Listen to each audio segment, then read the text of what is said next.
out. I'm the CASN, the OVA, and the rest is FLY. You see, I go by the code of the doctor of the mix, and these reasons I'll tell you why. What's going on, guys? Welcome back to another exciting episode of Poppin' Through Culture. I'm Chris. And I'm Rico. And today's episode, we are doing a recap of episode 3 and 4 of The Penguin. The Penguin. So that being said, let's roll the intro and we'll jump right into this episode. Poppin' with the culture. Pop it like it's hot. Poppin' with the culture. Pop it like it's hot. Take it to the top until the top. Now you're ready to pop. Look up in the sky. It's a bird or a plane. No! It's Rico driving Chris insane. Talking about Spider-Man, Batman, Joker, Mary Jane. Keeping it real, Men of Steel with their comic book game. Poppin' with the culture. Pop it like it's hot. Poppin' with the culture. Pop it like it's hot. Keeping it real, Men of Steel with their comic book game. With their comic book game. With their comic book game. We're back. What's going on, guys? Guys, make sure you guys are hitting that like button down below. It is free. As last time I checked, it's still free, Yeah, right? right? It's Yeah. free. So yeah, so boop. doesn't And if you have a touchscreen, you can literally hit it. you can literally like slam it, punch it. Yeah? Like, don't come on. like not too hard. You don't want to break your devices or anything. Hard enough just to show that subscriber number go up a little bit. Yes, and hit the subscribe button. Yeah, Yes, there we go, subscribe. So anyway, that being said, let's talk about The Penguin. It's been gangbusters. I mean, on our last episode, Rico, we talked. We said that we were really excited for the outcome of The Penguin, or Yes. what H. Max is bringing to us Yeah. in this edition of The Penguin. This type of penguin, Cospop, right? Yeah. Cospop. And Okay. so these last two episodes, they were more of flashbacks, which, guys, if you don't know Rico really does not like flashbacks. I'm a forward person. I'm a forward-paced person. But these flashbacks, I don't like flashbacks when when they don't have anything to do with moving the story forward. Last week we had an Agatha flashback and a Penguin flashback, so it was a double whammy of "F you, Rico" on my TV. I guess so, Same. but the whole point of flashbacks is so you know why that character is where they are in that moment. So they give reason. You're getting reason why they're on the road, or why they want in Arkham, or what happened to the family, stuff like that. So you kind of have to, because how many times you get like a story and they just come out of the blue and it's like, where does this person come from? And then you want more information, or like they say, hey, here's a new character, and then you just start from chapter 10. Yeah, I think it has a lot to do with I can't remember her name. It just left me. The Falcone daughter. It just popped out of my head. Boy, that was the whole. culture. That was the whole cause of the flashback. I thought it was cool that she met Magpie. I don't know if you know who Magpie is. I was trying to think of who was it. Magpie is, I know in the comics, in certain universes, Magpie is Batwoman's with the red hair sister. Yeah. Oh, that's right. Because she's in Batwoman.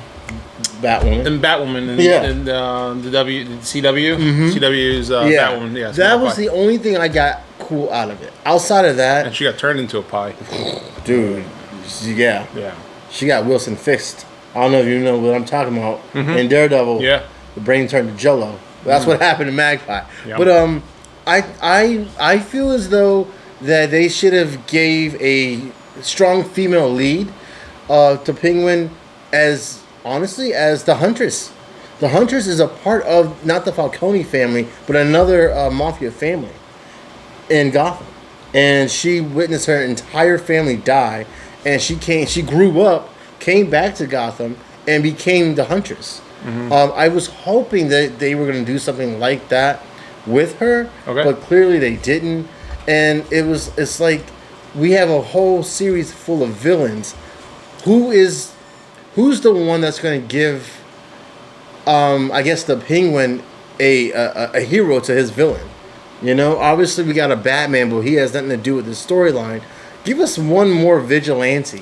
Which actually, you mentioned, I actually had to go back and rewatch the Batman, at least the last half of the Batman, to figure out what happened with the water and everything, because on episode 3 of The Penguin, we see the flooding and everything, and we see what happened with Vic and how he became orphaned, pretty much. Yeah. And I was like, wait, how did it? Because truthfully, I don't really remember the Batman that well. Really? So I had to go back and rewatch, the second half to see what happened. Okay. And I was like, oh, okay, it all makes sense now. Okay, I remember the first half of the movie, but the second half is kind of a blur. Yeah. But getting that context, now I was able to piece all those parts together and see Vic's story of where he came from. Like, that was terrible. Like, he's out there on dude. I'm like, those pebbles, was that like shaking from the roof? Or was like, it was just a wave of water. No, like when he's on the roof and he's like on the floor and he's like these little things started rattling. When he's hanging out with his girlfriend before it happened? Yeah, that was the water rushing through all the boulevards and avenues through the city. It was like a rumble. Yeah. And it was like went right into their front window. Yeah. How do you feel about Vic? Like him in this universe as someone that he was made for the show. He has no real continuity in any comic book of Batman. Well, because he's basically a new character. He's not based off of anything that we know of yet. I mean, he gives a good balance to Penguin because the Penguin has his disability, Vic has his disability. Yeah. Which from the first episode or two, I didn't realize he had a stuttering problem. Yeah. Until these last two episodes, I was like, oh, he like straight up has a stuttering problem. Oh yeah. And like when he talks to that cop, and the cop's like, "You nervous?" and he's like, "I have a stuttering problem." I was like, "Oh, it's bad. It's real bad." Yeah, but basically, he just made what, $2,000 that morning, and had to give it to the cop? He made $1,000 because he asked for $2,000, and Penguin's like, "Good try." Good try, I was like, kid. "That's good," but no, too soon. Too soon. Reel it back just a little bit. Yeah, right? Yeah. I think Vic, like you were saying, I think Vic is a good grounding for Penguin because he said the last episode Penguin told Vic that his mom keeps him good, and I think Victor also takes a turn in that as well. He has someone that he has to care for, look out for, but also he sees his younger self in Vic. Yeah. So it keeps him honest. But it also gives him that, I don't want to say that father mentality, but that I have someone that has a moral compass that I got to look out for. And in order for me to keep him with a good moral compass, I have to have some kind of moral compass as well. Yeah. I think that's a really cool characteristic to add to a character that we grew up we knew him as a villain. Yeah. We knew him as the...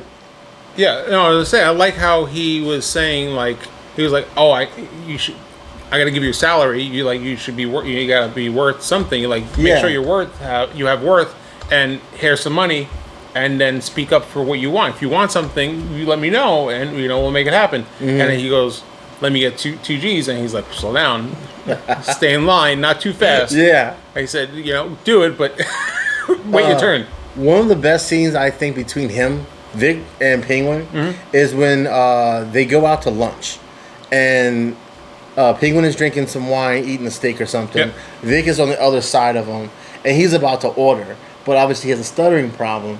And then the waiter interrupts him. And then Penguin, being with a disability, he goes, hold up. He's not done talking.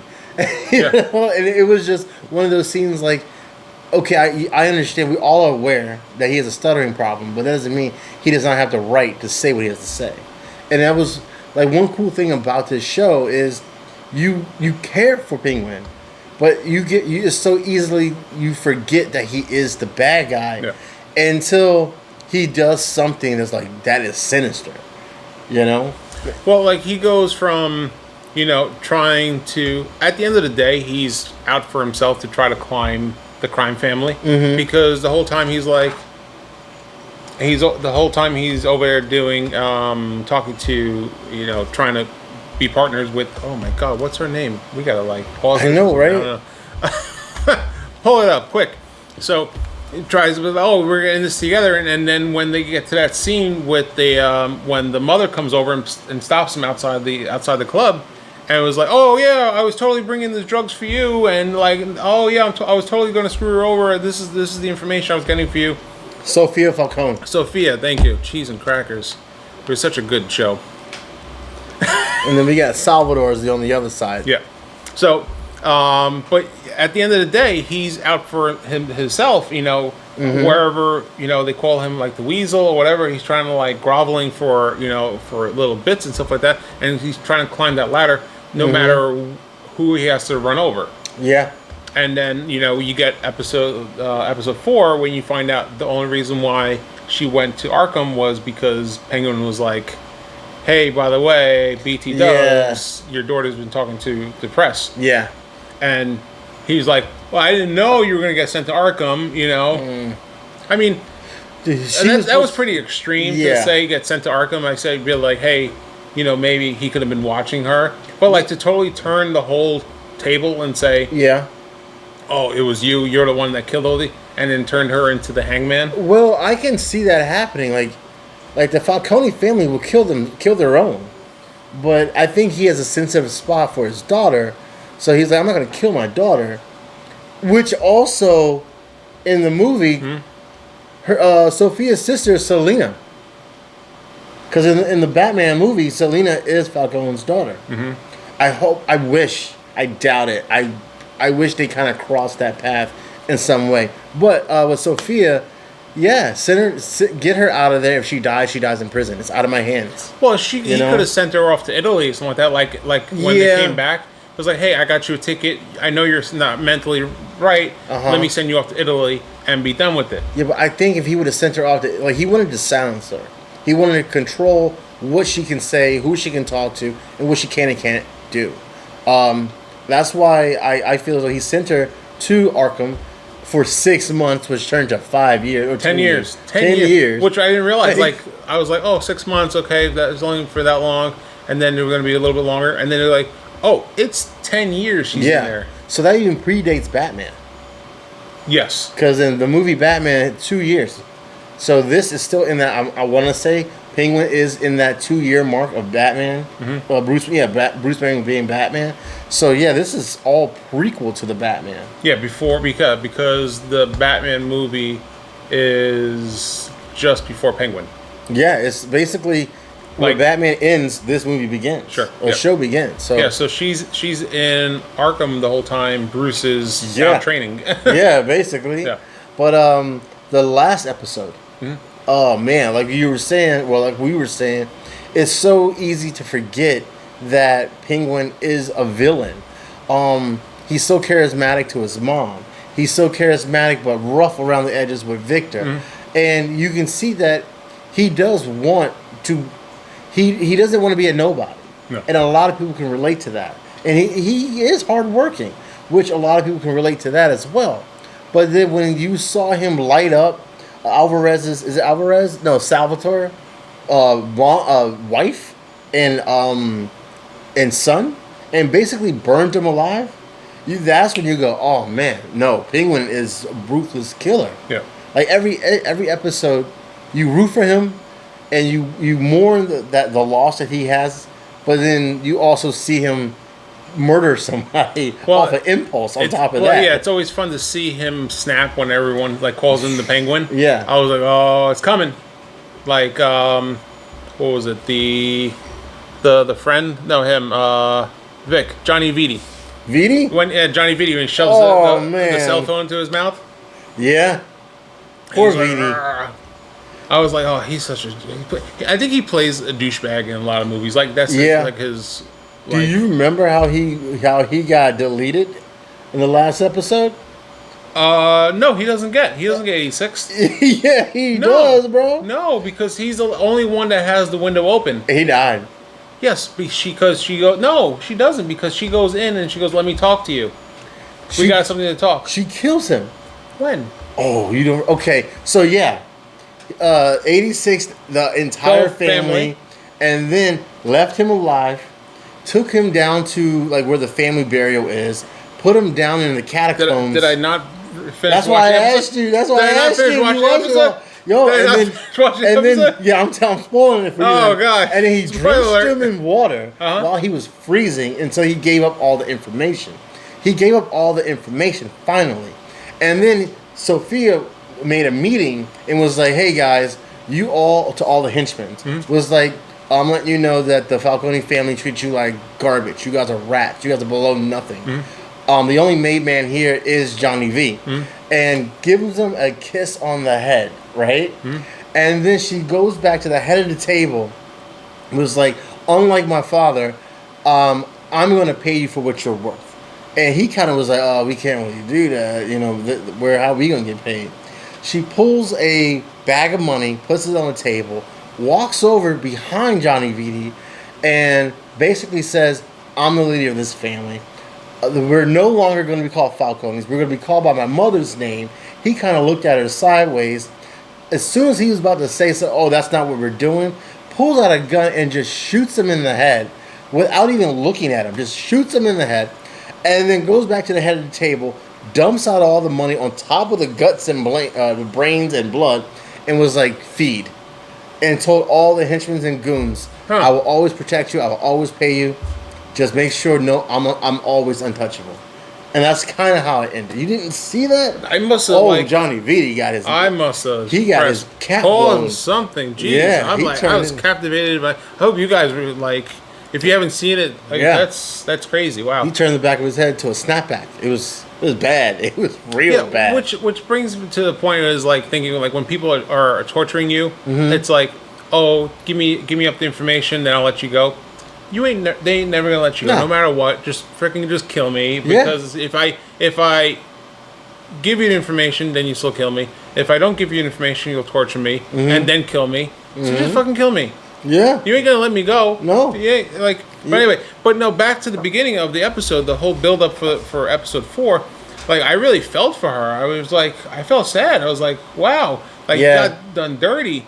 Like, cause she was trying to like actually have a foundation to like protect girls and everything, but then she didn't want to like talk to the press, whatever, which was weird unto itself, but whatever. But so she winds up finding the mother hanging. Like she was 86th, right? So she's hanging from the rafters or whatever, and then she has to grow up without a mother, and then later realize that it was the father who offed the mother. It's like, whoa, what the heck? Yeah. And I was trying to figure out like when she was trying to take his glasses off, he was like, no, let me put my glasses back on. What was that all about? Oh, who did that? The father, Carmine Falcone. I don't know. When she's little. And she has a flashback. I think he had scratches. He had a scratch on his face. Maybe. Probably from trying to scratch to get out of it. Yeah. But then she winds up going to Arkham for the 10 years. But then she's like, I'm innocent. Like she's truly an innocent bystander of this whole thing, just because she was investigating why she what happened to her mother and everything, and then supposedly spoke to a news reporter, but like 2 seconds in, she's like, no, I'm like, this is too much. Well, in the Mafia family, you were in the same room as a reporter. Yeah. You had to sit down with a reporter. Already, that means if you can sit down and take that step forward, sooner or later, you're going to take the next step. To the cops. And they're like, we gotta just sever that before even... You already have the idea in your head. Now we got to get you into a position where you cannot talk to anybody. We got to disconnect you from life and Arkham Asylum. Yeah, so the whole time she was in Arkham, like she just was like fighting the whole time, and then for like 6 months fighting back. No. Yeah. And then finally she realizes, it was a couple months after that, the brother comes in and was like, "You're not going to have a trial. You're stuck here." Yeah. And then she just loses it, and then makes Mad Pie. Oh my god! It just out of nowhere, she just got tired of it. She was getting shock treatment every day.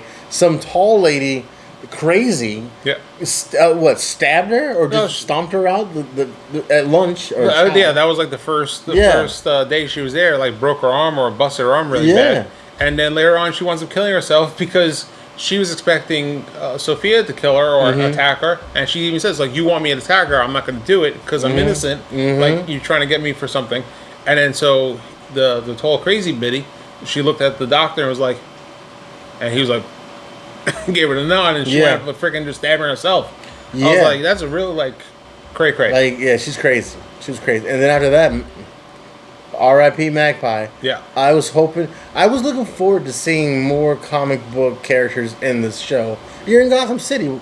they're kind of they're peppered throughout Yeah. the city, and to see someone small time was like, oh, awesome. We've never really seen Magpie, besides Batwoman, yeah. but it was that was a shaky show. But to see Magpie was like awesome. Where else are we going to go with this? That means there has to be a Batwoman somewhere sooner or later. And then boom, they just cut her off the show. It was cool how they did it, but it was like, man, I'm just. Well, they could still bring the Batwoman character in. Yeah. I mean, there again, it is Gotham, it is DC. Yeah. You can. Well, you have the Riddler who's in Arkham, right, from the movie. And then you can have any slew of people. But I think they're going to keep it real grounded with the crime family. Yeah, and I'm just also baffled that out of all of this crime that's going on right now, there's no GCPD. Well, they got wiped out from the. Well, they're like what a policeless city now. No. They had the police. The cop who stopped Vic. Well, I mean, So like there's no Gordon. There's no where's that? I don't know. I feel like this show. Well, you got a big city. When you got a big city, Yeah. Gordon was only a detective in the Penguin, right? Yeah. So he wasn't might a be commissioner yet. Yeah, so he may be a detective for Uptown and they're downtown. It's just This is what they're on episode 5 now. They're going into episode 5. Yeah, and it's like I feel like this is starting to become more of an isolated event than a city like a city event. And I understand this is a story of Penguin, so we're not going. They already said we're not going to get a Batman in the show, which is fine. But where are all the other characters that we grew up or learned to know about, or just fell in love with, or just rooted for? Even if they're villains, give us some hint of what's to come in the next Batman show. Let's keep something in perspective. You're only on episode 4. Yeah. And if they hope to have multiple seasons, you don't want to be throwing characters left and right and be like, oh, in this True. episode you're going to meet so and so. Then you're going to be like your favorite show, Smallville, and this episode's villain. Well, no, like this is early Batman. This is only 2 years of Bruce Wayne being Batman, so we don't have to see these characters in their I guess you could say at their tier level. Yeah. We can see them just like how we see Penguin in their origins. Like I would like to see a Victor Zsasz. Actually, the person that played Mark Strong, he would have been a perfect Victor Zsasz in the show Penguin, but instead they wanted to take out the original Falcone actor and put him in. Which, all right, you throw glasses, they look kind of similar. Yeah. But and then when I first met Victor, I was maybe that's gonna be Victor Zsasz. Yeah. Maybe something about him's gonna crack, and he's gonna end up being one of the main hitman for the Penguin. It would be Victor Zsasz, but no, he's too soft for that. Well, he can change. Yeah, it could be like Sophia, where she snapped and then turned into Hangman. True. So, anyway, any last thoughts for episode 3 and 4? I'm looking forward to next Sunday. Or what? This Sunday. This Sunday. Yeah, I'm looking forward to this Sunday, and I don't even know where this is gonna go. Like, you need to catch up and obviously watch another episode. What do you mean? I've seen all the episodes. I just didn't see the final, I guess, 5 minutes of it. Did you see then Penguin got a new layer now? Oh, maybe I missed an episode. I think you missed an episode. Maybe I missed an episode. They live back in crime. Like Victor, Penguin, and his mom. They had to move her out of her house, and they all live in the basically Crime Alley, like the lower level of Gotham. All right. Yeah, you gotta watch that. I think I might be missing something here. You gotta watch Anyway, it. guys, this is a conversation with us and Rico's phone. Yeah, and right. so, guys, what are your thoughts on the Penguin so far? Again, we're up to episode 5, I guess. This is episode 5. So, episode 5, misspoken earlier. On this episode of Popular Culture. Again, make sure you guys are hitting that like button down there. It is still free as of the end of this episode. And make sure you hit that subscribe button. Again, I am Chris. And I'm Rico. And we are Popping through culture. Until next time, guys. Peace.